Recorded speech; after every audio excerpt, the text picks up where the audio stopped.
There's a difference between a circle and a structure, a difference between brotherhood and bonding, between spiritual intimacy and sacred alignment.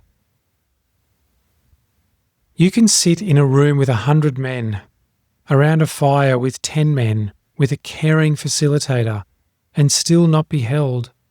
You can share your wounds, cry your tears, do your breath work, pound the earth with your fists, learn the haka, engage in primal screaming, starve yourself in the wilderness, punish your body to the edge of breaking, and still walk away with nothing changed. This is the fundamental lie that has crept into modern men's work over the last decade or so. That expression is evolution, that disclosure is depth, that catharsis equals coherence. It does not. Most men's circles today are not healing. In fact, they're echo chambers of unprocessed grief, unconscious projection, and unresolved father wounds. They feel powerful, but they're not clean. They feel intimate, but they are not structured to provide you the architecture that you need. They give the illusion of brotherhood, but they do not build anything that can withstand pressure, because they're built on shared emotion, not shared coherence. Brotherhood is not how much you cry together. It's how deeply you can contain each other without collapsing into another person's wound or even your own. It's not how well you can witness another person's pain. It's how precisely you can hold each other to the standard of presence when that pain resurfaces in daily life.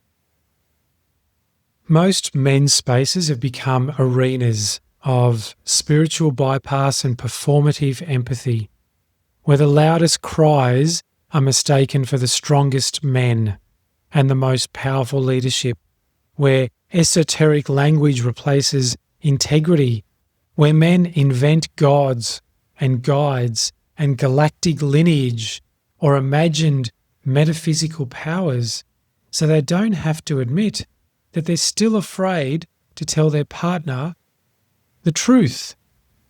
It's one thing to say, I'm activating your field. It's another thing to demonstrate in the weeks and months to come that your presence transformed someone's pattern, held their structure, and recalibrated their choices in real time. But most of these men do not build legacies, they build loops. And these loops feel like progress because they're infused with energy, ecstasy, and euphoria, but they don't require actual coherence. You walk away from the workshop or the weekend or the trip charged, shifted, empowered, but then in normal life you realize that nothing has changed because intensity is not embodiment, and resonance without rhythm creates collapse. Brotherhood is not a circle, it's a cathedral, built not from emotion but from presence, built not through bonding but through shared vision, mutual structure, and chosen alignment. It doesn't just hold your grief, it holds your future. It doesn't just allow your shadow, it sharpens your light. It doesn't elevate you for breaking down, it refines you for how you rebuild. Brotherhood is not a space where men become equals through pain. It is a structure where men rise in resonance through personal coherence. You're not one of the brothers just because you bled in the same circle. You become one when you show up daily, silently, in integrity, and build. The man who truly holds brotherhood doesn't activate you through archetypes and incense. He activates you through the stability of his word, through the shape of his presence, through the weight of his walk. His feel doesn't make you feel euphoric, it makes you honest. And that honesty is uncomfortable, and this is why most men avoid them in these spiritual bypassing circles, because they don't ask, can you lead without performance? Can you sit in silence without needing to be seen? Can you witness another man's distortion without rescuing or bonding through it? If not, you're not ready for brotherhood. You're ready for therapy. Now, that's not a rejection of vulnerability. Not at all. It is a restoration of containment. It's the understanding that your pain does not make you interesting. Your past is not a platform. Your sensitivity is not your strength, unless you can wield it without leaking.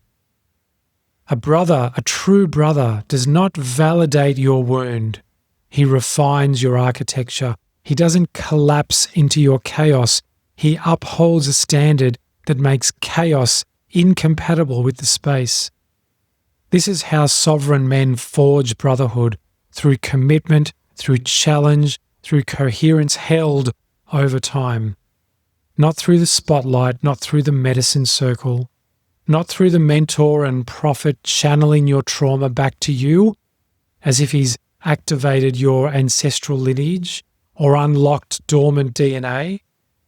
You don't need to be told who you are by another man who still cannot honour his own contracts. The age of spiritual bypassing, dressed up as men's work, is ended. The era of performative masculine leadership is collapsing because we don't need more men leading with their pain. We need more men who know how to hold the weight of their structure in silence, who build architecture with presence, not with poetry, who know when to speak and when to hold, who don't need to be recognized as the ones holding space because they are the space.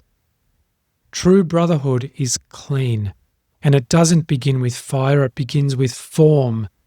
This is the architecture now being called for, not a circle, a structure, a new frequency of masculine containment that sharpens men instead of soothes them.